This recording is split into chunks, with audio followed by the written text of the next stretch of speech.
प्यारे बच्चों, आज हम हिंदी शिक्षण में दो नए वर्ण जिनमें असमानता थोड़ी सी कमी है उनके बारे में पढ़ेंगे।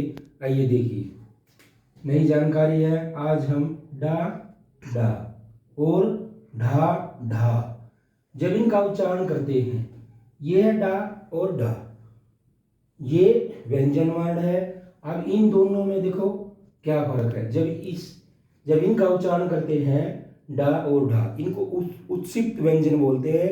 इनमें हमारी जीभ ऊपर से नीचे होती है। देखिए, इन व्यंजनों का उच्चारण पहले होता है। जो ये डा और ढा है, इन व्यंजनों का, इन वर्णों का उच्चारण सबसे पहले होता है। जैसे डमरू पहले आया हुआ है डा, ड्रम, डरना, डर। इनका उच्चारण इनका पहले लगता है सबसे पहले। अब जैसे ये ढक्कन, ढेर, ढकना। अब ये है उत्सिप्त व्यंजन, यानी जब इनका हम उच्चारण करते हैं तो हमारी जीवा ऊपर नीचे होती है। देखिए अब ये, और इनका प्रयोग शब्द के बीच में और अंत में होता है, शुरुआत में नहीं होगा इनका। ये फर्क बता रहा हूं मैं, आप ध्यान से सुनिए। इनका जो वो है शुरुआत, शब्द के शुरुआत से नहीं होगा, बीच में या अंत में होगा। देखिए लिखा भी हुआ है, उच्चारण करते समय जीभ ऊपर नीचे उठती है। इनका प्रयोग शब्द से पहले न होकर शब्द के बीच में होता है। जैसे ये हो गया कड़ा, कड़ाई और कड़ाही, बाढ़, बढ़िया और कड़ाही, ये बीच में है। अब देखिए, अब इनमें हमने भेद क्यों किया?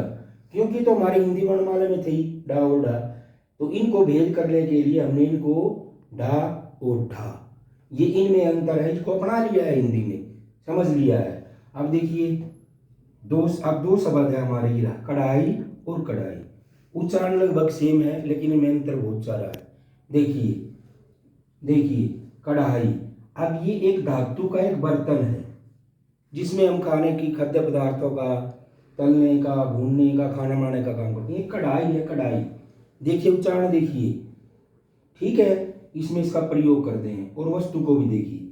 अब दूसरा है कढ़ाई, ये एक प्रकार की कला है, कसादीकारी है, जो सुई और धागे से एक प्रकार कपड़े से की जाती है, वो कढ़ाई है।